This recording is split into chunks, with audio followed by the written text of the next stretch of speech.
Welcome to the ITSP Magazine Podcast Network.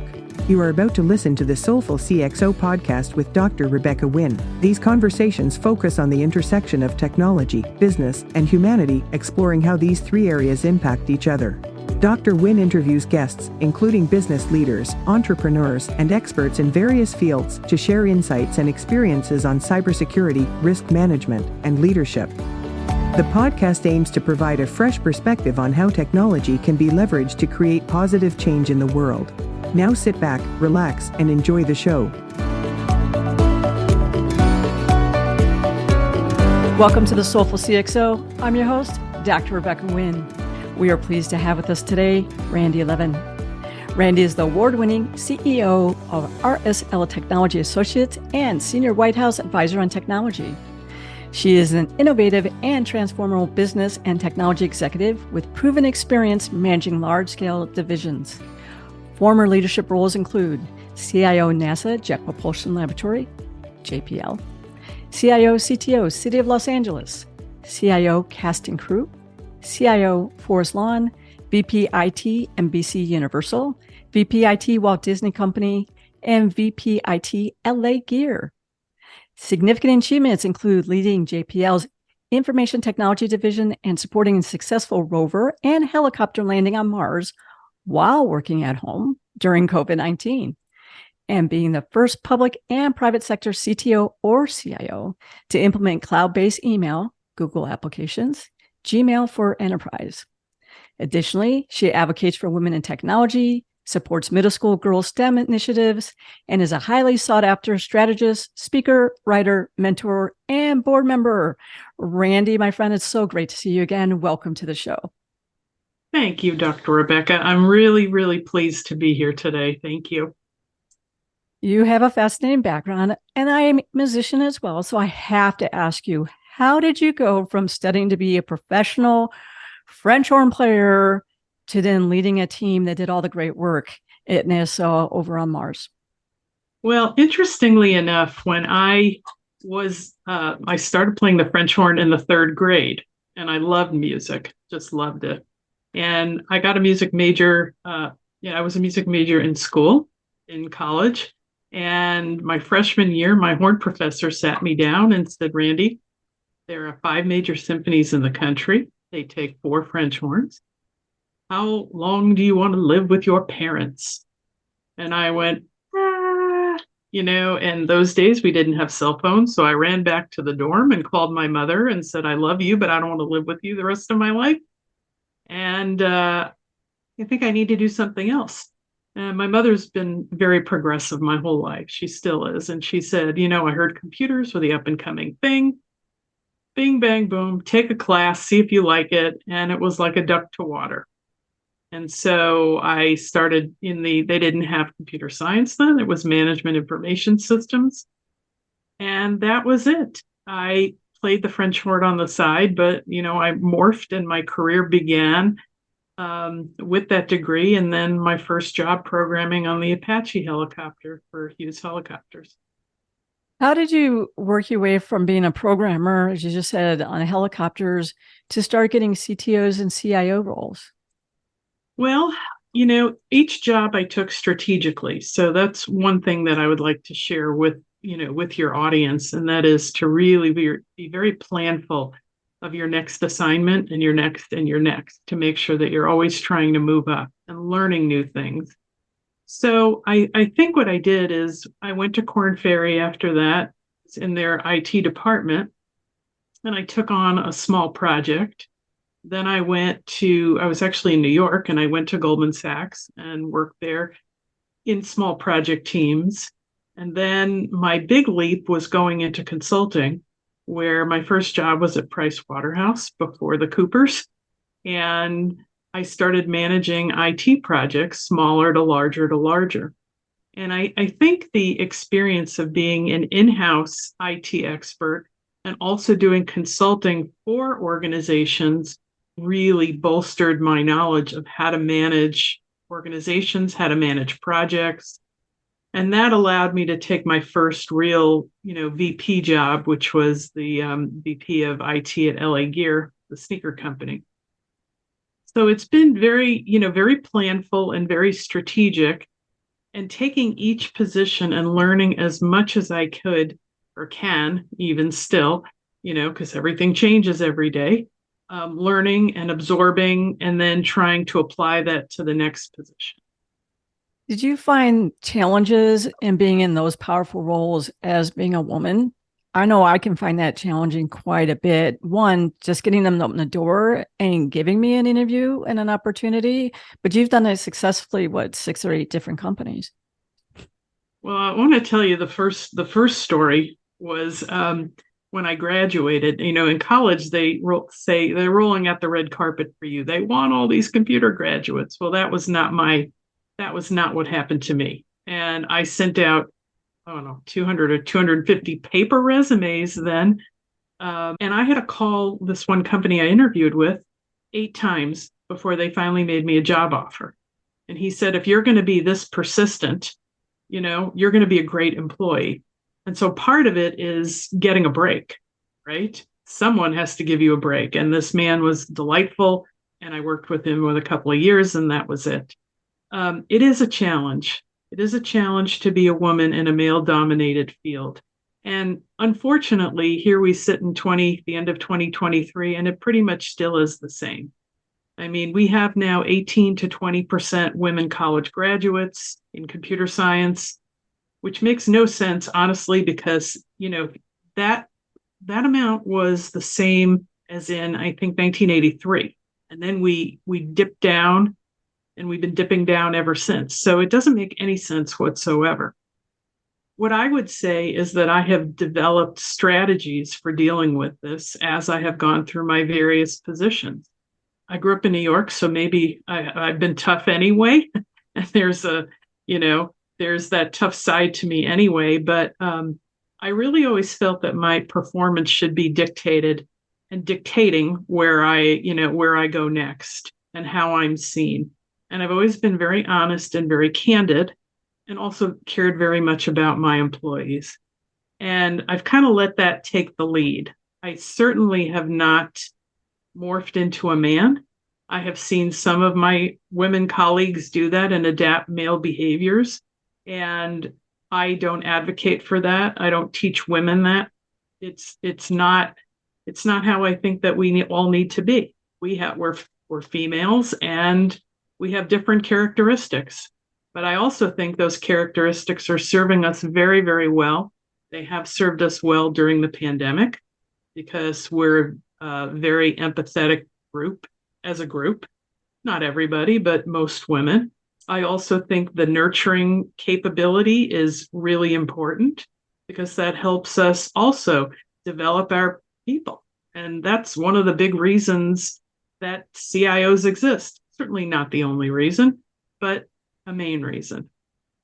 You said that you developed some strategies to actually help you navigate at times that minefield. My minefield was my words, not your words. Can you share some of those strategies with us? Sure. I always wanted to make sure that I communicated clearly what I was doing and what the department was doing. So that was very deliberate. And I developed my own communication strategies for who I was communicating to, how, with, if, when, what, all of that. And that is really important because people don't really know generally what an IT department does, and what accomplishments not only I was making, but the team was making. So I'd say a big strategy there is communication and actively planning your communication. A second strategy is really to work and to build the relationships with your peers and your colleagues, because IT alone, technology alone, you can't implement by yourself. And so developing those partnerships and really building strong relationships is really key to, your success as somebody in tech. I think that's really important. So those are two of the things that I was doing and continue to do. When you were developing your communication strategy, did you just kind of figure out yourself? Did you go ahead and see what other maybe CIOs and industries were doing? Did you partner with the marketing team or sales team, client services team to help you out? How did you do that? It's like, no, we do not understand the words that are coming out of your mouth. So how did you learn to do that more effectively in each company that you've worked for? The first time I really deliberately did this when I was a CTO for the city of Los Angeles. And I realized once I took that job that I'd have to go present to the city council, and that was on television. And that was live. And so we didn't have a public information officer. Several departments do, like the LAPD, fire department, but I didn't have one. And I figured I need to learn and develop a communication strategy so that I can go in front of city council and be articulate and say what the issues are. And when I met with the mayor, made sure that he understood what it is we were doing and working on. Same thing with my peers, same thing with the vendors who I consider partners. So no, there was nobody to really learn from. And unfortunately, it was trial by fire. But you know what? In a way, it was good because it really crystallized for me what needs to be done in terms of people understanding the kind of work that we do, and more importantly, the impact of the work that we are doing. So today is a little easier because internet is a lot more fruition. You can look and see what someone posted yesterday, and so you can get a feel, maybe at least what their personal brand is. But how do you suggest that people do that more effectively? Because a lot of times it's a fast pace. You don't have necessarily always weeks or months to prepare for some of these meetings. True, if there is a board meeting that happens every quarter, you do go ahead and you can do practices and stuff like that. But how can you suggest that we bridge that gap as quickly as possible with the tools that are available today? I mean, certainly the tools are there. What's not there is the impetus to do the communication, and understanding who your audience is. And I think those things are skill sets that need to be developed in all kinds of project managers, department managers, because communication is a skill. It just happens. And you have to be very thoughtful before you put out these communications. And you can see today what happens. People will put stuff out on the internet, and then somebody reacts to it, and then it's like, oh, I didn't mean to say that. That's not what I meant. And so I think that you have to take a step back and think, what am I trying to communicate? And how is it going to be received? And I think a lot of times now people just don't think, and they just get on there and boom, tweet, and then there it goes. And then something that they didn't intend to be viral does go viral that way. So I think that people need to think about how they're communicating and taking a step back, take a breath, think about it before it comes out of their mouth, whether it's on TV, whether it's on the internet, whether it's on a podcast, whether it's, a tweet, whatever it is. I think people need to really think about what they're trying to communicate. And the second thing is a lot of technical people still communicate in technobabble. And to be honest, most of the population, at least half, doesn't understand what the technobabble is. And so I think people need to remember what it was like when they were a kid or when they were in school, about just regular communication so that people understand what they're trying to say. Now, that's always a challenge. And that really ties into when you were talking about really having strong, stakeholder relationships. But I'm always interested in how people go about doing that. So how have you worked through that, or how would you suggest we work through that to try and be as effective as possible when sometimes we don't have 90 days or 100 days to go ahead and establish those relationships? Sometimes you're lucky. It seems like you get 90 seconds when you start a new company before they're trying to get you to be effective. I know it used to be that you had the 90 days to just go and listen, and before you develop a strategy or a plan or, anything. And now it's like, what have you done for me lately in the last one day that you've been at our organization? So I think that there's ways to give your opinions when asked for, particularly in the beginning when you don't have adequate information, and just caveat it and say, based on what I know right now, this is what my opinion would be. However, I don't know yet the factors and the constraints and, the culture really of this organization that might impact my recommendation. And so I think if you caveat it that way, people understand. You've been there 5 days.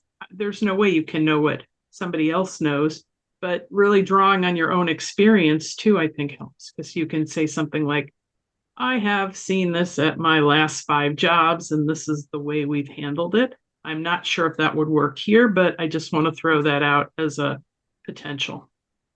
I liked how you stated that, and I'll be honest, I haven't always been sensitive about saying this is the way I've seen it before, work in similar organizations or maybe sectors. I'm revising what you said a little bit, but instead of saying this is how I did it my last job and we did it this way, which even though you have good intentions, it doesn't come off well. Can you expound a little bit about how to be more effective communicator when you do see that the company that you're with might not have the best process or procedure in place to get to the objective that they want to get to, and you want to help them make a change, but at the same time not seem insensitive the way you say it? Yes, it's by the nature of technology, we're always introducing change. It's all the time, whether it's a new release, whether it's a new application, we're always introducing change. And one of the things I do teach my women in my business is really to explain why. And it sounds so simple, but people don't tell people why they are doing something, why the decision was made to do blah. And I see it over and over and over again in many leaders across various sectors. And I think somehow either I think they assume people know why, or the organization doesn't want to be forthcoming with why the decisions are being made. And I usually tend to think it's the former. It's just people don't really, again, take the time to think through how is this communication going to be received. And so they forget about saying why the decision was made to do whatever it was made to do. And I really try and explain and be as transparent as possible. I mean, as an executive, you can't be transparent all the time because there are just things you can't discuss. But I think to the extent that you can be transparent and explain to people the thought processes that went into the decision, they may not like the decision, but at least they understood why something was decided upon, and that there is some logic, not just that it was pulled out of a hat and had no thought behind it. So I think that the communication of, not just what's happening when, all of that, but the why behind it is really important, because then people understand this is why the decision was made. Okay, I don't love it, but I get it. And they move on, rather than just sitting there going, wow, I really don't even understand any of this. I don't know why they came to this decision. I don't know why, we're doing this right now. Makes no sense. I think that what that tends to do is get the organization spinning, and you don't want them spinning, you want them producing. How would you counsel people who are in organizations that want that tactical, fix first? And I think that's wrong. You're just going ahead, and if it's a dike and it's just kind of water seeping through, you just keep putting bubble gum or your fingers blocking that, and you're not thinking of why is it happening. True, don't get me wrong, you do have to stop the water coming in, but you're never asking about why is it happening and then what is the bigger picture to get it resolved, right? That's more the strategic. And that's one place that I always like to start when I start a new company. Is I like to look and see what is the strategic imperative of the company, what's the strategic imperative of the department. So then what we put in tactically actually is a good return on efficiency on the investment. But a lot of companies want you to go like, what do we just need to buy to get or fix? And so it's the how, but they are missing the why. How do you suggest that the people out there, whether CIOs, CTOs, or maybe they're CISOs or someone else like that, work with that? Because I think that's part of the reasons why a lot of companies maybe get breached now. They're just looking for the solution of the day. I think you're absolutely right. I think you're spot on. most of the organizations that I have been involved with, I develop a strategic information technology plan. And I really think that that is quite important. And it's a skill set, again, that needs to be developed in people. And that really ties together the organization's vision, strategy with then the technology strategy. And then you can go execute upon that. And it's a strategy, it changes and plans change, but at least you have an overall direction. Certainly, if you're an emergency, you go for the tactical fix so that you can get out of your emergency situation. But hopefully, that's not the norm. Those are more of the exceptions. So that you should be able to plan and do it at a strategic level. Now, does an organization always want to fund the strategic direction? No, they don't. And that's happened numerous times in my career. But then it's incumbent upon people like myself, you, Rebecca, to just bring up the pros and cons of those approaches. And, who knows? It might break again. There might be other factors there that may cause it to break again. But at least you've put it out there. At least they're aware. So if it happens again, or something else breaks, then at least you've put it on the record that, this is what you were doing and that there were risks associated with that approach. Yeah, I've seen that quite a bit in the job descriptions that have come out this whole past year. I know on LinkedIn, there's a group of us who actually capture the ones like, what are they talking about? Where you see whether it's CISOs, CIOs, or CTOs, especially CISOs right now, where I'm seeing we've really shifted to the left. They almost want the person who puts the asset tag on a laptop or desktop. And I'm not knocking that job, but that person is not a chief information security officer, in my opinion, or someone who goes ahead and they say, can you go ahead and you design the network, but also, by the way, we want you to rubber stamp a budget. I don't believe that's really what a CTO is either. Why do you think it seems like our profession in technology is being degraded quite a bit? And I think that's why a lot of us are finding a challenge staying in or changing jobs because of that. What's your viewpoints on that? I think because of the consumerization of technology has happened, they assume, organizational leaders that the central IT organization maybe isn't as relevant. That in some cases, the engineers that do blah know more than the central IT organization. I've seen that a number of times now, and that isn't the case. It's a little bit of an enigma because you know what? The CFO is the CFO, and there's always going to be a CFO. Why isn't that true with a CIO or a CISO or a CTO? I mean, now we've morphed with so many titles. We've got Chief Digital Officer, Chief Transformation Officer, Chief Digital Information Technology. I mean, there's so many titles out there, because of the fact, I think, that they don't completely believe in the CIO or the CTO or the CISO that they have in place. And that's very problematic. That's very problematic. I think that's why some of this has been spawned, not all of it. But basically, a CIO should be in charge of digital transformation. That's what we do when we put in new technology. It's not yet a new thing. It's just branded a different way. So I think that has also caused some of the dilution of this. Which is unfortunate because there's a lot of good people out there that are CIOs and CISOs and, all of that stuff. And we should be respected for the professionals that we are in those roles. I think another thing that is missing in the companies is really being honest with whether you're looking at a CTO, CIO, or a CISO, what really is that roadmap need to be for the next 18 months or 24 months? Do you need a builder? Are you looking for someone to go ahead and go out there and buy some technology, go ahead and get some good people in place? But then it may be that's their job is done. maybe then you need someone who's going to come in, who's going to be, now we need to train up the team. Now we need to make sure it's efficient and things like that. Then you have like someone who's maintained. There's different titles depending on who you're looking at.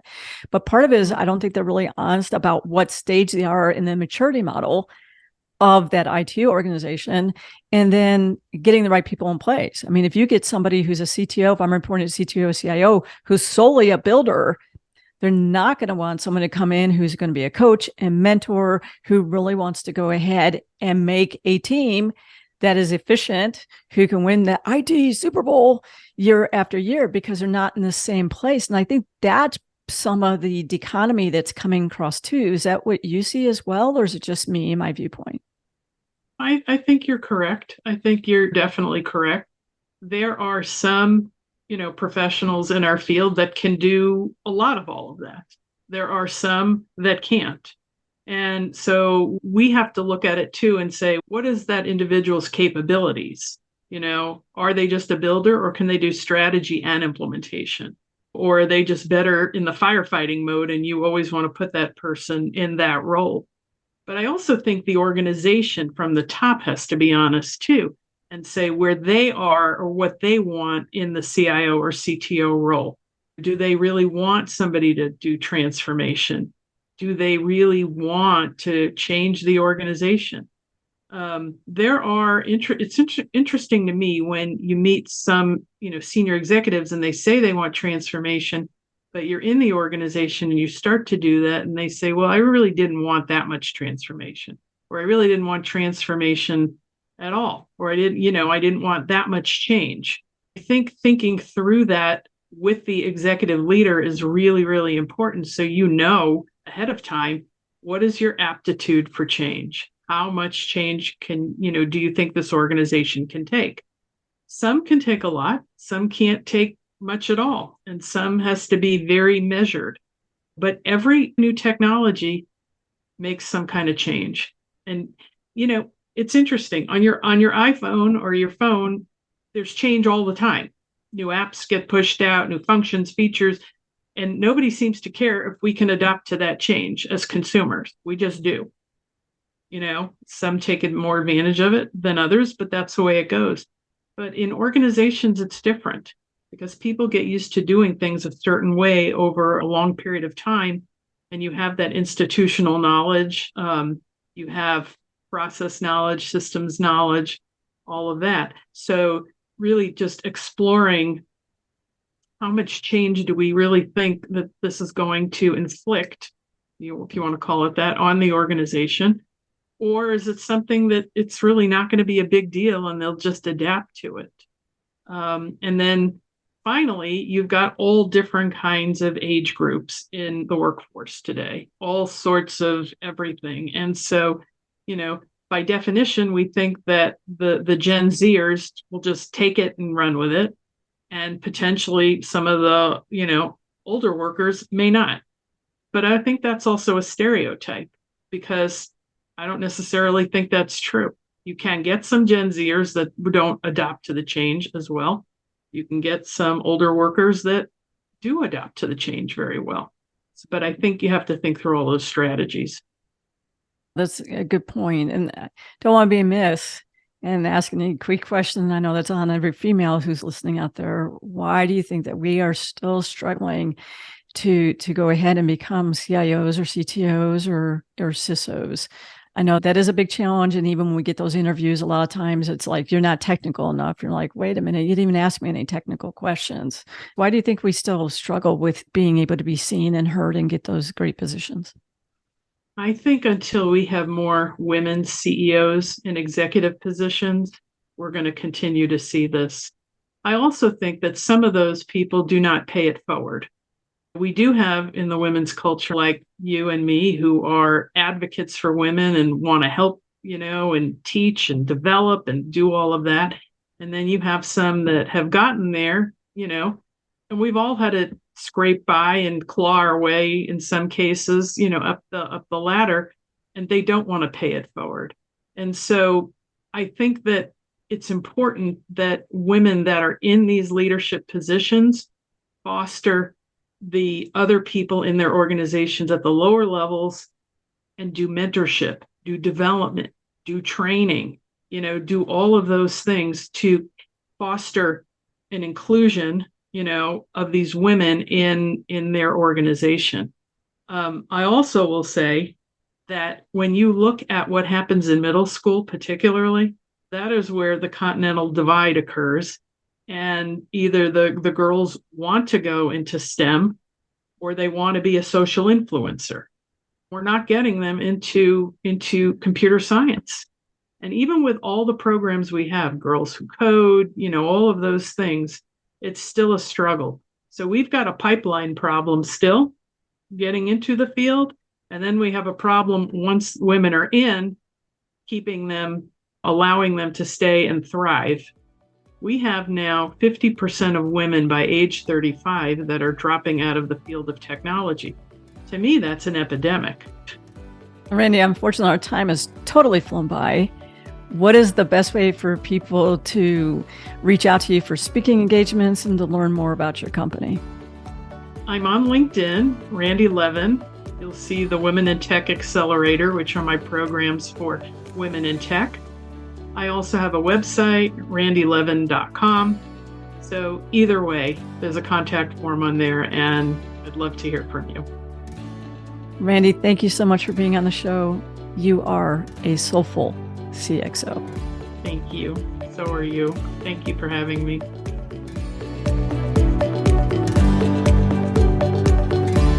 We hope you enjoyed this episode of Soulful CXO Podcast with Dr. Rebecca Wynn, part of the ITSP Magazine Podcast Network. If you learned something new and this conversation made you think, then add this show to your favorite podcast player. Subscribe to the ITSP Magazine YouTube channel and share the ITSP Magazine Podcast Network with your friends, family, and colleagues. If you represent a company and wish to connect your brand to our conversations and our audience, visit itspmagazine.com to learn how to sponsor one or more of our shows. We hope you will come back for more stories and follow us on our journey.